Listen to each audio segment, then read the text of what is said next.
What's going on, Legionnaires, and welcome back to Comic Breakdown. If you guys are new to the channel, do me a favor and hit that sub button, hit that notification bell, and make sure you're not missing any of the awesome content we have coming out. Now for this video, we're going to be playing some catch up, because we're going to be diving into the Infinite Frontier with Batman issue number 106. This is a line that we need to get caught up on. We're a couple issues behind, so we're going to cover 2 of those issues today. And for those of you waiting, I still have Alien and Ruby and the Justice League coming out. I'll probably have that released on Monday for you guys, but I really want to get caught up on this Batman line so it's completely up to date. Plus, any story with Ghostmaker in it is always a fun story. Now make sure you stay all the way through to the end because there's some Robin in the back of this, which leads into the Robin series that's currently being written by Joshua Williamson. And with that being said, let's dive into this breakdown. Alright guys, so this issue of Batman, it picks us up following the tragic events of Infinite Frontier. Batman, along with his new ally, Ghostmaker, they're trying to take down a new gang that has risen up inside of Gotham City. But this story starts us off with Batman tied to a chair.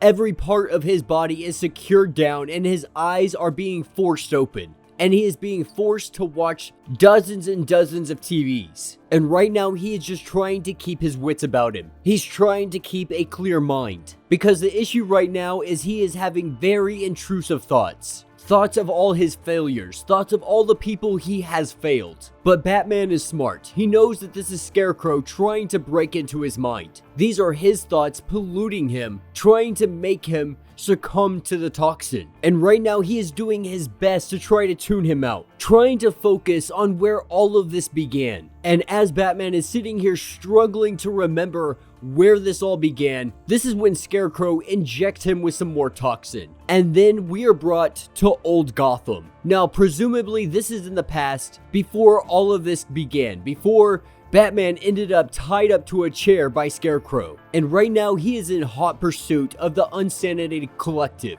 because they just hit a new target. They just robbed somebody else. And that somebody being a Mr. Cole, CEO and owner of the Gotham Gazette. And they stole roughly $35 million worth of artwork today. And this will make the 5th media Mongol that has been taken down in this time frame, in the last week. And they're making their escape on this flying hovercraft. Now, seeing these 2 groups split up, Batman decides to go for the guys in the air. And the Batmobile is being controlled kind of like a remote control vehicle, and Oracle currently has control of it. Now these guys on the motorcycle, they're super stoked about this. They're happy that Batman is breaking off and they may actually get the opportunity to escape. But this is when a sword hits one of their motorcycles and we have the arrival of Ghostmaker. Making his arrival late but very fashionable, Batman tells him to not kill anybody, to not even maim anybody, because at the end of the day, these guys are thieves, they're not murderers. And with Ghostmaker taking care of these ground forces, we have Batman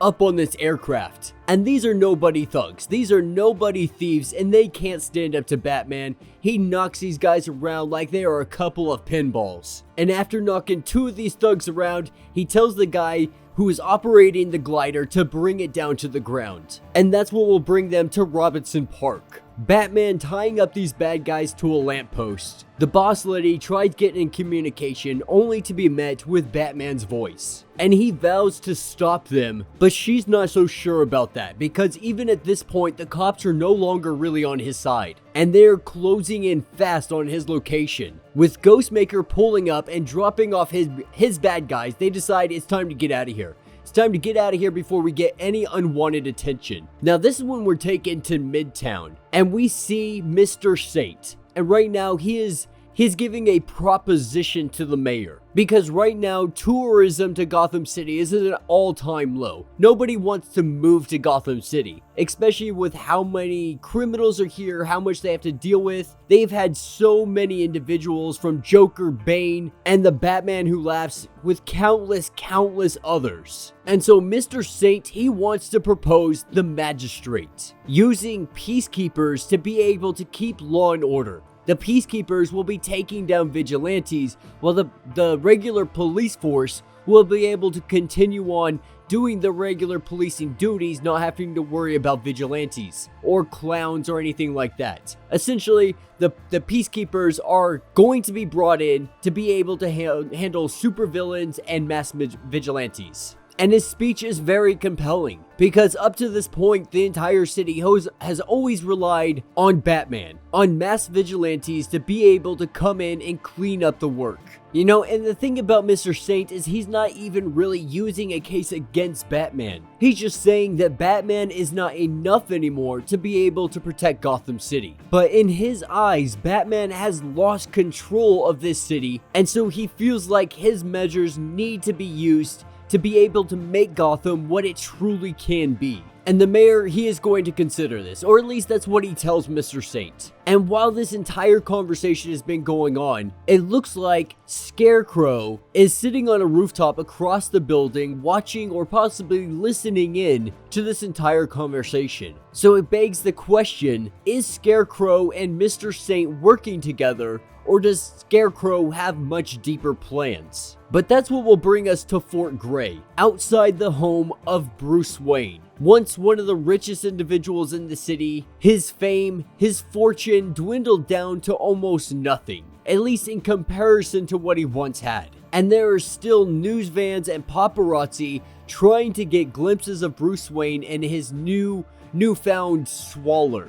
And with this new loss of income, he's been utilizing his little micro caves that he has all over the city, making them the main priority of where he's stashing everything. That way he can only focus on using the garage here at this house. That way it doesn't draw too much attention. But this is where we see Ghostmaker and Batman put on the gloves, going for a sparring match while they go over all the evidence they currently have on hand about the insanity and what their ultimate goal here is. Because so far they've recognized that it has been media tycoons, big publications that are able to get news out there. And with tensions so high after the attack on Arkham Asylum, Batman can only come to the conclusion that somebody is using them to attack the people who control the mood of Gotham City. And it appears that they are trying to make the people afraid. And that's what will bring us to the mayor's mansion. Now, as he goes in, he reminds his men to tell him in the morning to put it into this whole magistrate project that Mr. Saint wants to do. The mayor gets a bad vibe about this guy and just doesn't want to have to deal with this in any way, shape, or form. He feels like it's just bad news. And so the mayor goes inside, he turns on the TV, he starts watching all of the fear that is consistently on the news as he pours himself a drink. And as he sits down, as he goes to end his night and wind down a little bit, looking over his shoulder, we see Scarecrow. But that's what will bring us into our Robin part of this issue. It'll bring us far from Gotham in the rogue nation of Markovia. And we see high on a rooftop a bunch of bodyguards getting taken out and no one is hearing them coming. Now this is the home of Talia al Ghul, daughter of the dragon. And we see her pouring herself some coffee, possibly some tea, and in the air she can sense it. She can sense her son, Damian Wayne, aka Robin. Now Talia, she tells him, you're being theatrical just like your father is.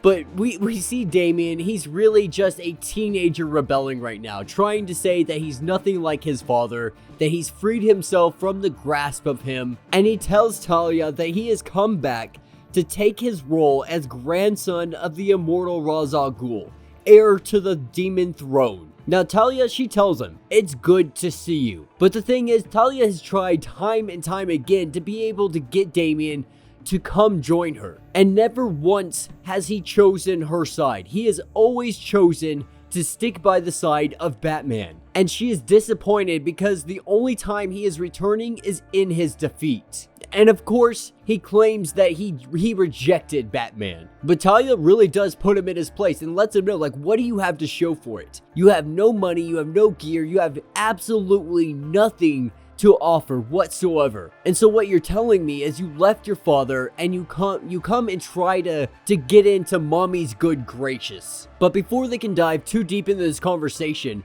this is when they're met with a crap ton of assassins. These assassins completely surrounding them, and these guys are from the League of Lazarus. And they are here to tell Talia that it is time for her to prove herself to the League, and that now she must be tested. And so without hesitation, we see Talia, we see Robin, and all the assassins jump into a battle. And we see both Talia and Robin just kicking some butt. But the two get separated, and as Robin is taking on one guy, knocking him down, only to look over his shoulder, and there be a knife to Talia's neck. And Talia says to kill this man, but Robin hesitates. Damian hesitates, and it appears that Talia gets her throat slit. And that will be the end of this issue. So let me know what you guys think down in the comments. Now, for those of you who have been keeping up with my Batman lines, this really does fill in a lot of gaps, especially for the Joshua Williamson Robin line that is currently coming out.